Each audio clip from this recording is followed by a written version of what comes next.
Everyone wants to be successful, whether that means being healthy, being rich, being in a good relationship. Everyone wants these things, but some people seem to get it more easily than others. So, how do they do it, and what can you do to succeed in life? That's what we're going to talk about in today's video. Hi everyone, welcome back to my channel. I'm Dr. Siddharth Warrior. I'm a neurologist, and today's video we are talking about 5 things that you can do to succeed in life. Here is my golden rule for success. The key to succeeding in life is to do more of those things that take you closer to your goal and less of those things that take you away. I call this the vector theory. In physics, vector is a variable that has both magnitude and direction. And I found that this is also true in life. Everything you do has some magnitude and has a direction that is taking you somewhere. And between these two things, I think direction is more important in the context of success. We think that success happens to people suddenly out of nowhere, but actually it happens over multiple small steps, but all the steps taken in the same general direction. Once you know the direction or the vector of where you want your life to go, you'll be able to make choices that take you there.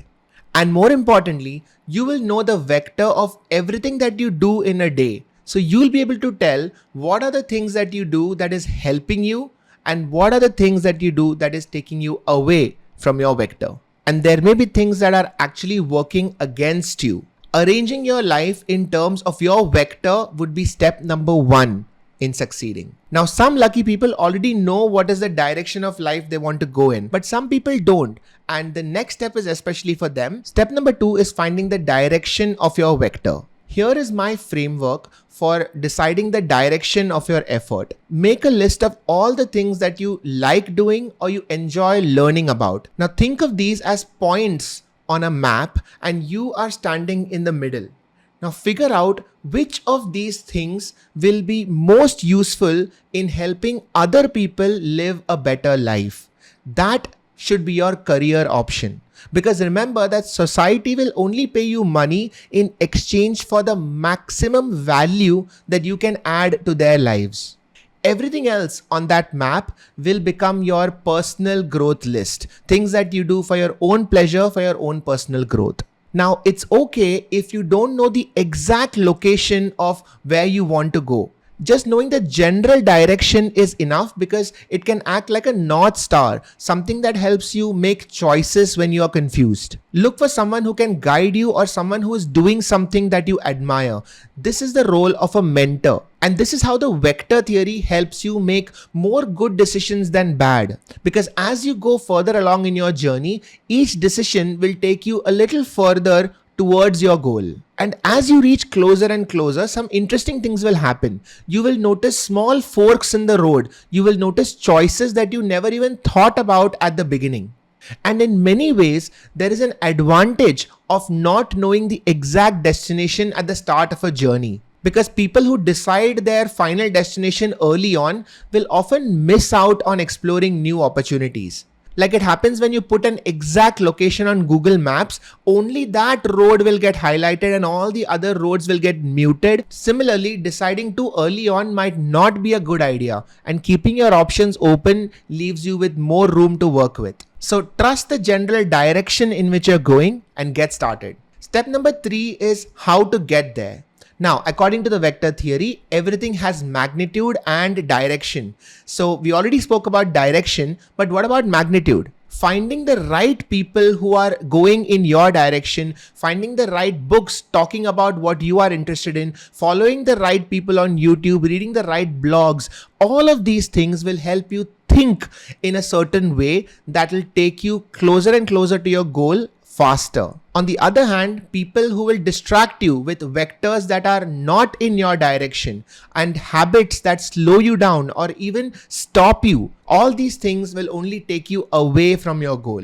The analogy that I usually give is, if you're standing at a crossroad and you know that you want to get to a certain point, you can either walk, which is going by yourself, Or you can take a train, which is the equivalent of joining a company or a business that is already doing what you want to do. Or you can get a car and drive yourself. This is the equivalent of starting your own company. This gives you maximum flexibility and independence, but at the same time, there is also risk, because if the car breaks down, then all the responsibility is on you. Practically, most people who succeed do a combination of all these three things. They start walking because they know that they want to go in that direction. They'll meet other people. They will collaborate with them. They might join businesses who are heading in that direction, and eventually they'll start thinking of doing something on their own. Now, assuming that you're already on your way, what next? That brings me to step number 4, which is feedback and course correction. The single metric that will determine how quickly you reach your destination is how quickly you can find out if you're going in the wrong direction.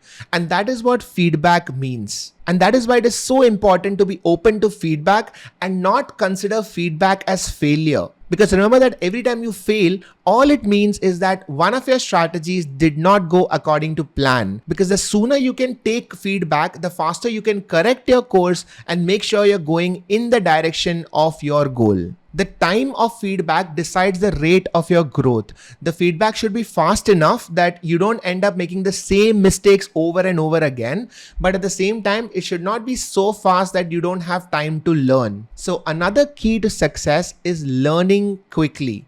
How quickly you learn will determine how quickly you can take feedback, and that will determine how quickly you can stay on your track. A good way to improve the quality of your feedback is A, to make it measurable, so you know that you have a metric to follow, and B, to determine whose feedback is valuable and whose feedback is not. Find people whose judgment you trust and give more value to their feedback, whether it's positive or negative.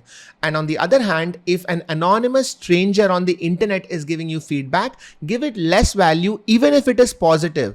Don't congratulate yourself too much just because someone said, hey, you're doing a good job, or hey, you're doing a horrible job. It's okay. Remember to trust yourself and watch out for confirmation bias, because you might only pick up those feedbacks that align with what you already believe in. So don't segregate feedback by what message it has. Segregate feedback by the credibility of the source. And finally, step number 5 is to look out for boosters. Now, boosters are events that happen on your journey to success that gives you a jetpack. It gives you a boost. It allows you to reach your destination faster. Now, what are these boosters?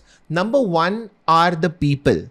These are cheerleaders and partners who will join you along your way to help you with advice, support, and valuable feedback. So while at the beginning of your journey, you might think that you're walking alone, as you go further along, you will find others to join you. Another booster that people often forget about is compounding. And the reason people ignore this is because compounding is exponential. The rewards that you get for your effort is not going to be the same on day 1 as compared to day 100 and day 1000. And because the human brain is wired to only think of the here and now, it doesn't do a very good job thinking of long-term effects. Just like how people who do day trading in the stock market often find that the best strategy is actually to just invest in long-term funds. Similarly, for finding success, we underestimate the effect that compounding brings. Your pattern recognition gets better over time. Your resilience gets better over time. What would have taken you 3 days earlier would now only take you 3 hours or 3 minutes to do. And as your knowledge gets better, you get more efficient and everything gets done faster.